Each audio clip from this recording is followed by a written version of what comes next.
Midagsang sa Kidapawan Gymnasium ang daghang aplikante sa tulo ka adlaw nga job fair nga nagsugod kagahapong adlaw, Labor Day ug matapos ugma Mayo 3. Sumala sa dole, kapin 3,000 ka mga trabaho ang pwedeng ma-applyan sa mga job seeker.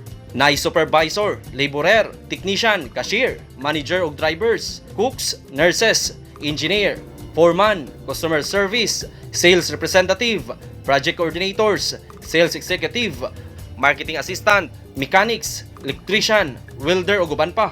Sumala ni Joel Gonzales, ang Regional Director sa Duli 12, kapin 4,000 ka mga aplikante ang nagpa-free register kini subay sa record sa peso. Nalipay si Kidapawan City Mayor Jose Paulo Evangelista sa pagdagsang sa mga aplikante ug kooperasyon sa mga kampanya nga nanginahanglan og trabahador. Sa record, adunay mga aplikante gikan sa lain-laing lugar sa Rehiyon 12. 33 ka mga kampanya ang misalmot sa job fair. Diin, 23 niini lokal ug 7 para abroad. Miduyog sa aktibidad si Cotabato Governor Emilio Lala Talinio Mendoza ug mga opisyal sa DOLE ug DTI 12. Human sa job fair, gihimo ang ceremonial release sa DOLE Integrated Livelihood Program o DILP nga gipunduhan og 28.5 million pesos alang sa nagkalain-laing benepisyaryo sa Rehiyon 12. Livelihood Assistance for Our Disadvantaged Displaced Worker o TUPAD, 15.4 million pesos og Direct Administration Project nga 4 million pesos ug ang kinatibukang gasto sa proyekto nga 47.9 million pesos.